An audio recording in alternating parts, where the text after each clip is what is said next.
Making the headlines tonight. Prime Minister Hun Sen completes quarantine and returns to work after tests confirm he's negative for COVID-19. Foreign Minister spokesman confirms that Cambodians living in Ukraine are all currently safe. The first round of peace talks between Russian and Ukrainian officials take place in Ukraine-Belarus border. Russian tennis player Daniil Medvedev's recently received #1 title falls into uncertainty amid increasing sanctions of Russia, which includes bans on Russian sports players. And a Vietnamese couple whose beloved dogs were culled last year while the COVID-19 quarantine hopes to get over their personal trauma and heartbreak by adopting new and sick unwanted puppies.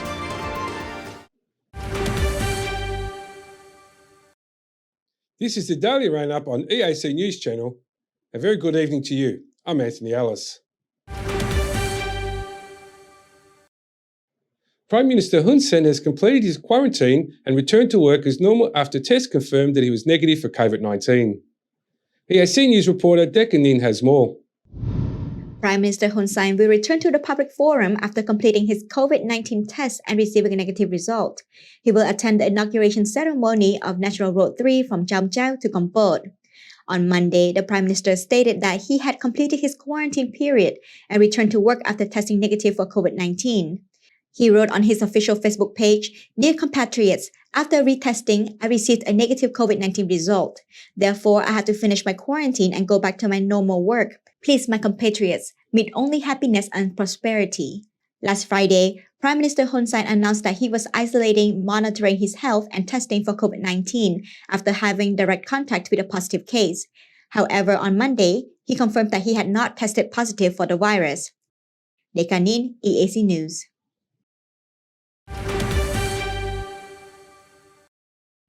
Foreign Minister spokesman Chom Sonteri has confirmed to reporters that the situation of Cambodia living in Ukraine is normal and all currently living in a safe place.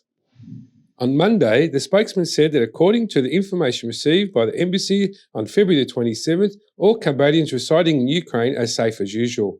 He added that the embassy reported Ukrainian men between the ages of 18 and 60 are unable to leave Ukraine as they are required to stay and continue defending the country. There are currently 23 Cambodians alumni in former Soviet Union living with their families in Ukraine, 7 in Kharkov, 11 in Kyiv, and 5 in Odessa.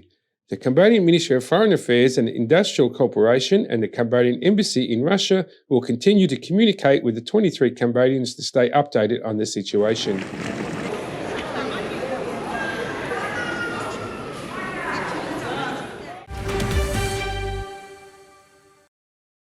The foreign ministers of Cambodia and Turkey have expressed their commitment to hold the third meeting of the Joint Economic Commission to seek potential action in achieving the goals of $1 billion in bilateral trade relations in line with the economic potential available in both countries. This is according to the press release issued by the Cambodian Ministry of Foreign Affairs regarding Deputy Prime Minister Plak Sokkon's official visit to the Republic of Turkey on the 26th and 7th of February. EAC News reporter Deccan Nin has more. During Cambodian Foreign Minister Plak Sokkon's official visit to Turkey, the Turkish Foreign Minister Mevlut Kasufler confirmed Turkey's readiness to hold the third round of political consultations between the two foreign ministries in the near future. Both sides agreed to further enhance parliamentary-level cooperation through the signing of a Memorandum of Understanding on Parliamentary Cooperation. The two ministers also expressed their willingness to seek and further expand good cooperation between the two countries in the fields of trade, education, training, health, textiles, transportation, construction, energy, agriculture, repair and maintenance, tourism, and also demining. According to the website Trading Economics, in 2020, the Cambodia-Turkey trade volume reached around $90 million. The commitment to promote trade between the two countries comes as Cambodia opens its embassy in Ankara, Turkey, after establishing 28 years of diplomatic relations. Deccan Nin, EAC News. The Government of Australia has donated 133 vaccine freezers to Cambodia, including 33 ultra-low temperature freezers that can go as low as -80 degrees, 100 -20 degree freezers, and other essential cold chain equipment needed for national COVID-19 vaccine campaign. EAC News reporter Dashana Gutchin has the details. The handover ceremony for the freezers and cold chain equipment took place on Monday, 28 February, under the presidency of the Minister of Health, Mam Bun Heng, and the Australian Ambassador to Cambodia, Pablo Kang. The Australian Embassy has stated that the delivery of these freezers is part of Australia's roughly $25.9 million commitment to support Cambodia's COVID-19 vaccination campaign through a partnership with UNICEF Cambodia. This support is additional to the roughly $94 million contribution Australia has made to the COVAX Advanced Market Commitment, which has so far contributed to 3.5 million vaccine doses delivered to Cambodia. The freezers are intended to help support the Ministry of Health in storing and rolling out the remainder of the 2.35 million doses of Pfizer-BioNTech vaccines recently donated by Australia to provinces outside Phnom Penh. The Australian Embassy has stressed Australia remains committed to working with Cambodia's government to help secure the safety and prosperity of Cambodians and Australians, as well as their Indo-Pacific neighbors, particularly as Cambodia and Australia mark 70 years of diplomatic relations. Darshana Gauchan, EAC News. The National Anti-Drug Authority has requested authorities to ban the use of e-cigarettes and heated tobacco products in order to improve the well-being of people, especially the youth who are addicted to these products. EAC News reporter Deccan Nin has more. In a seminar held on the prohibition of the import and exportation of e-cigarettes and HTP products held on Monday, February 28th, the National Authority of Combating Drugs, Joint Technology Crime Department, and other relevant institutions and units have requested 25 competent authorities to participate in banning the import and exportation of e-cigarettes and HTP products in Cambodia. Although the royal government issued a directive banning the import and trade of e-cigarettes and HTP products in 2014 and early 2021, sales and consumption activities have not yet disappeared.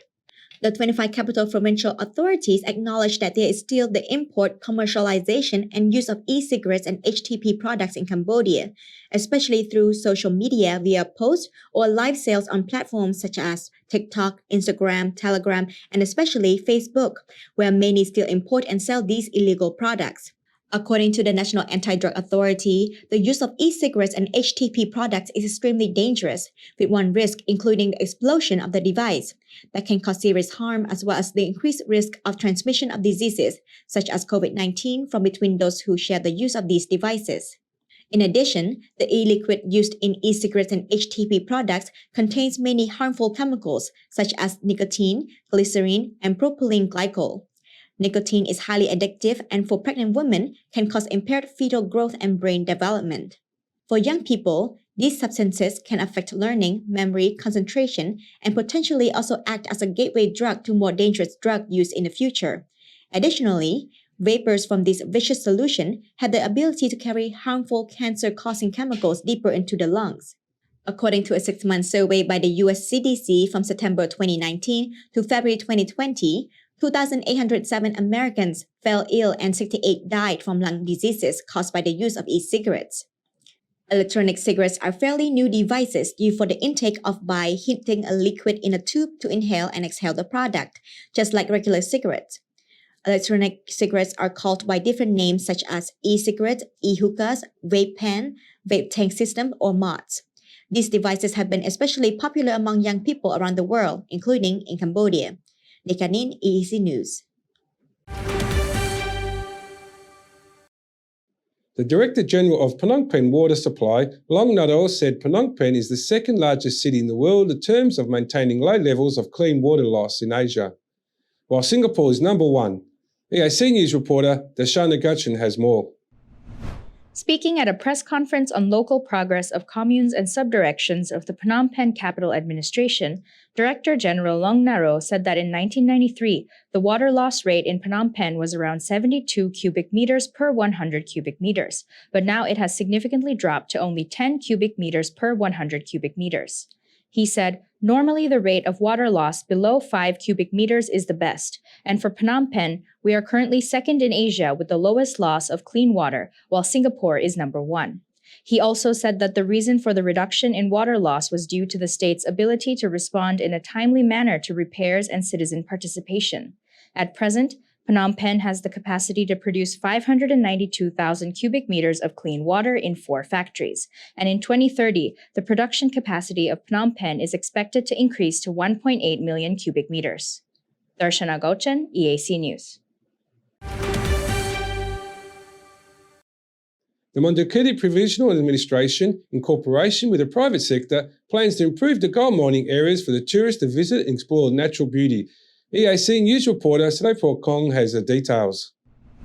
The governor of San Manoram City in Mondulkiri Province, Hit Sopan, told the national radio that in order to provide more rich entertainment venue to attract tourists and increase their long-term stay in Mondulkiri, the provincial authority planned to cooperate with a private company, Renaissance Mineral Ltd, to reorganize the gold mining area in the province as a place for tourists to come and explore, relax, and see the process of gold extraction to refinement, as well as its transformation into precious jewelry. The provincial authority planned for there to also be guide tours to explain the gold mining process to tourists. Governor Hit Sopan stated that in the future, there will be a lot of job opportunity for people in that area. Renaissance Mineral Cambodia Ltd is the first company to start producing gold in Cambodia. The company officially launched its business on 21st June 2021. Sripokong, EAC News.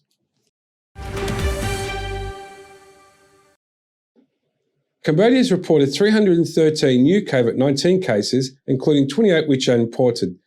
There have been 405 patient recoveries and once more, no new deaths. Today, Cambodia passes 10,000 Omicron cases. The Kingdom recorded 285 new community and 28 new imported cases of the new variant, meaning have now recorded 10,148 cases of Omicron, 907 imported and 9,241 community cases. Cambodia's COVID-19 case tally has now climbed to 130,589. The death toll stands at 3,032. The number of patients treated successfully since the pandemic reached Cambodia is 124,177, and the tally for imported cases have climbed to 20,764.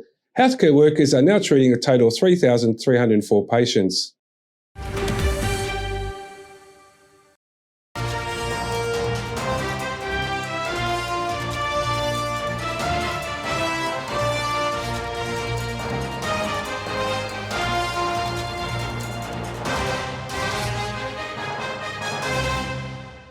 Now for a look at the news making international headlines this Tuesday, the 1st of March.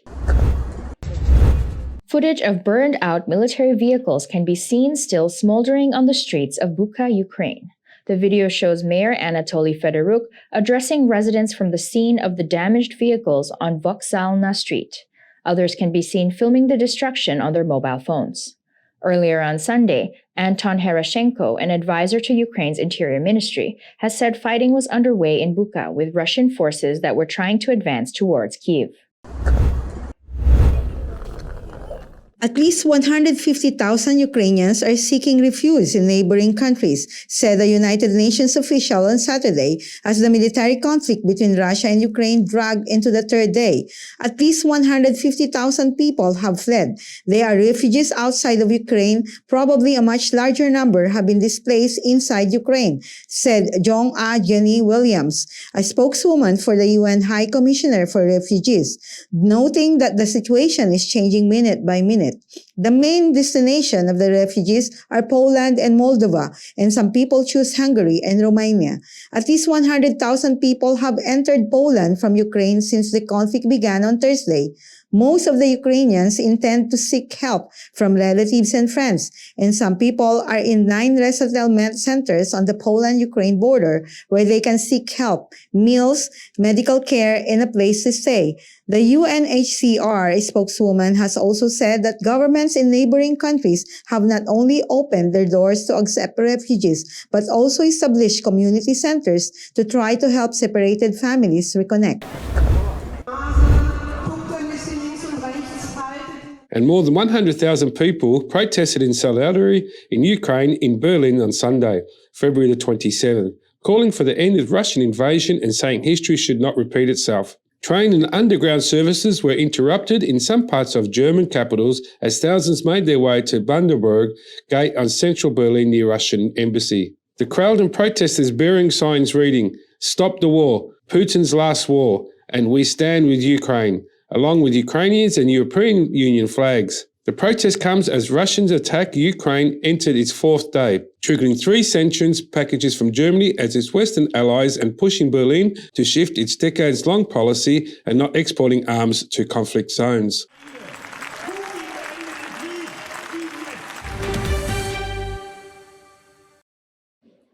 The first round of peace talks between Russia and Ukraine officials has happened in the Belarusian city of Komal on Monday, February 28th, 4 days after Russia has invaded Ukraine, the biggest assault on the European state since World War II. The talks between Russia and Ukraine come after Russia facing deepening economic isolations from Western sanctions, and also after Russian forces seized 2 small cities in the southeastern Ukraine and the area around the nuclear power plant. The talks held on the Belarus border with a strong Russian ally Belarus, which was become a launchpad for the invading Russian troops. So far, no tangible result between the Kyiv-Moscow negotiations that happened on Monday. The delegations of the 2 parties will return to their capitals for consultations. Delegates found topics that they could agree upon next time on the Belarus-Poland border after consultations. The second round of talks between Russia and Ukraine will take place in 2 days. Before the meeting, Ukraine's President Zelensky has urged Russian troops to lay down their weapons and called for immediate EU membership. A rare emergency session of the UN General Assembly has begun with a demand from the Secretary General for an immediate ceasefire. Talks began with the aim of immediate ceasefire and the withdrawal of Russian forces, the Ukrainian President's office has said, after a Russian advance that has gone more slowly than some expected. The Western-led response to the invasion has been emphatic, with sanctions that effectively cut off Moscow's major financial institutions from Western markets. Russia's ruble currency has plunged 30% against the dollar on Monday. Countries also stepped up weapons supplies to Ukraine. Civilian death toll now stands at 352 people, including 14 children, Ukraine's health ministry says. Chelsea owner Roman Abramovich helps Ukraine negotiate for peace. Russian billionaire Roman Abramovich, who owns England Chelsea Football Club, has accepted a Ukrainian request to help negotiate an end to the conflict between Russia and Ukraine, his spokeswoman says.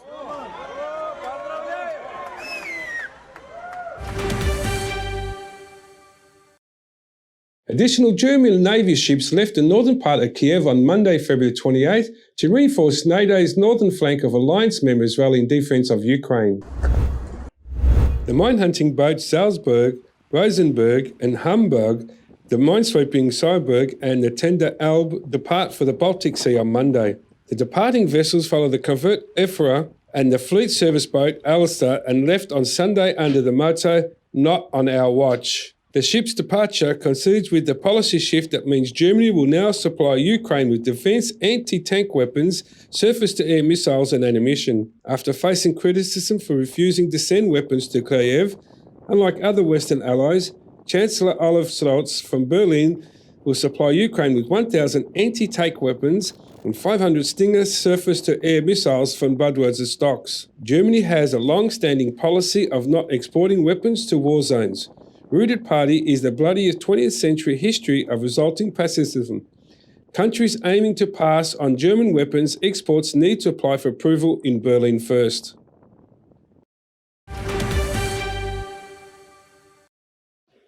"12 Russian diplomats at the United Nations over the national security concerns were expelled," the US and the Russian diplomats have said on Monday. Russia's UN ambassador Vasily Nebenzia has told reporters the diplomats had been asked to leave by March 7th. He has said Russia would respond to the move because it is diplomatic practice.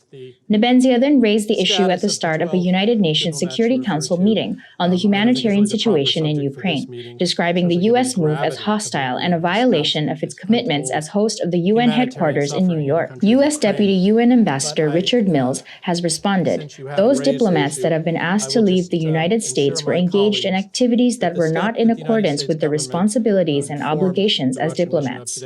Mills has also said that they had been asked to leave so they do not harm the national security of the host country, adding that the decision was taken in full accordance with the UN headquarters agreement.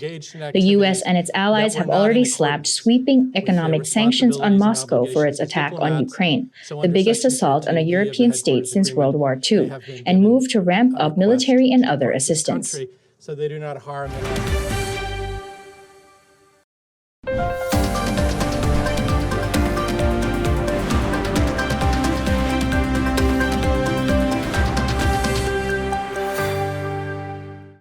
After the break, a look at all the latest sports news.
If it's happening and you need to know about it, you'll get it all right here.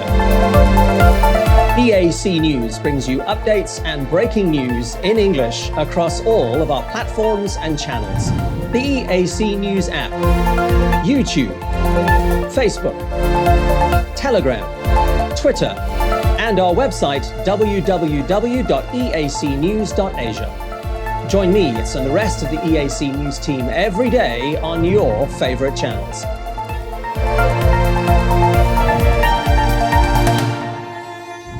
EAC News, Cambodia made clear.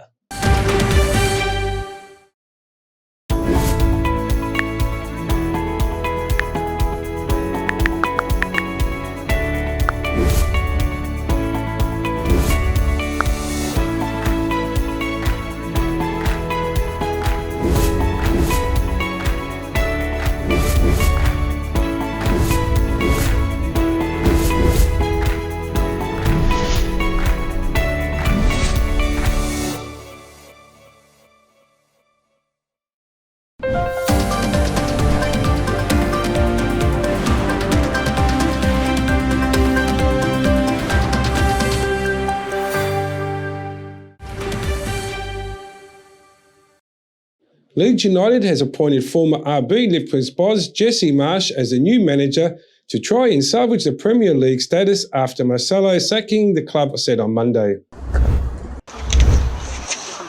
Leeds United parted ways with Argentine manager Marcelo Bielsa on Sunday after a 4-0 home loss to Tottenham Hotspur left the club hovering above the Premier League relegation zone. Defeat by Spurs was their fourth straight loss, however, and they conceded 17 goals in those matches, leaving the 16th place 2 points above the relegation zone. This has to be the toughest decision I've had to make during my tenure at Leeds United, taking into account all the success Marcelo has had with the club, Leeds chairman Andre Razzazelli said. Marcelo became a hugely popular figure at the Leeds after ending their years outside the Premier League and restoring them to the top flight with an entertaining brand of high-energy attacking football. He changed the culture of the club and brought a winning mentality to us all. The moments created, particularly in 2019-2020 season and winning the promotion of the Premier League, will of course live in our long-hard memories, I and the fans include, Rodezi said. However, I have to act in the best interest of the club, and I believe the change is required now in order to secure a Premier League status. Recent results and performances have not met expectations. Marsch, a former US international midfielder, played for the MLS for DC United, Chicago Fire and Chivas USA after hanging up his boots and becoming an assistant with the national team. His first head job coach was with Montreal Impact in 2012 before joining New York Red Bulls 3 years later, where he was named 2015 MLS Coach of the Year. In a statement, the club said Marsch has signed a deal as head coach that will run into June 2025.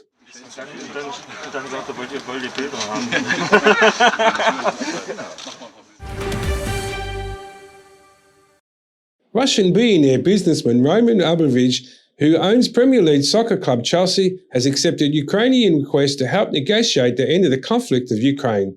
His spokesman said on Monday the 28th of February. Abramovich was asked by Ukraine to help mediate because of his background in Russia, where he made a fortune in the chaotic 1990s period of post-communist privatization. A source with knowledge of the matter told Reuters in the Ukrainian capital Kiev on condition of anonymity. Abramovich, who is Jewish and has Israeli citizenship, was one of the most powerful businessmen who earned fabulous fortunes after the 1991 breakup of the Soviet Union. Forbes ranks his net worth at $13.3 billion. I can confirm Roman Abramovich was contacted by the Ukrainian side for support in achieving a peaceful resolution, and that he has been trying to help ever since, a spokeswoman said. Considering what is at stake, we would ask for understanding as to why we have not commented on either the situation as such or his involvement.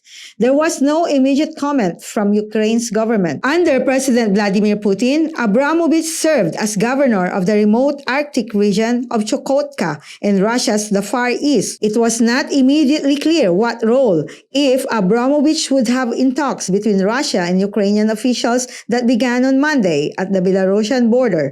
Abramovich said on Saturday, February 26, he was giving trustees of Chelsea stewardship of the club. In recent days, two other Russian billionaires, Mikhail Friedman and Oleg Deripaska, have called onto the end of conflict. Putin said he was ordering the military operation to protect people, including Russian citizens, from genocide, an accusation Ukraine and the West reject as baseless propaganda. Now let's have a look at the weather and what you can expect tomorrow.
And finally, a Vietnamese couple whose beloved dogs were culled last year while they were in COVID-19 quarantine hopes to get their personal trauma heartbroken by adopting sick and unwanted puppies. Last October, during a major outbreak in Ho Chi Minh City, local laborer 50-year-old Pham Minh Hung and his wife Nguyen Thi Chi Em, who lived outside of the city, decided to leave and go to another province with their 15 dogs. But while on the road, the couple were found to be positive for COVID-19 and were bundled away to a quarantine facility. Authorities put down all their dogs just hours later. On the day they were taken away to quarantine, M said they found out from the internet that the authorities had killed all their dogs. She said it was so sad and she felt so helpless, heartbroken, and cried a lot from missing their dogs. Her husband comforted her and promised that they would raise other puppies. Vietnamese authorities have maintained that the dogs and other pets brought in by people who were quarantined for COVID-19 were killed out of concern that the animals could create unsanitary conditions and exacerbate the outbreak, especially since there was no one there to look after them. Local media has said the killings took place without authorities discussing or informing the owners, which has sparked anger across the country, as well as triggered an outpour of public sympathy and donations to the couple. In Vietnam, dogs are also a delicacy, and the couple spent most of their earnings saving dogs bound for slaughterhouses and restaurants before this unfortunate event took place. The couple also adopted sick dogs abandoned by their owners and gave them the medical treatment that they needed. The couple have now returned to their home in Long An province in southern Vietnam and are building up a new pack. They now have 7 dogs, which are mostly unwanted dogs from around their neighborhood, and are prepared to do everything possible to save them if their lives are endangered. We would go into hiding into the jungle if that would save them. I will see it through, M says.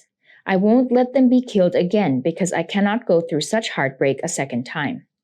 Vietnam has had more than 3 million COVID-19 infections since the start of the pandemic, as well as nearly 40,000 deaths.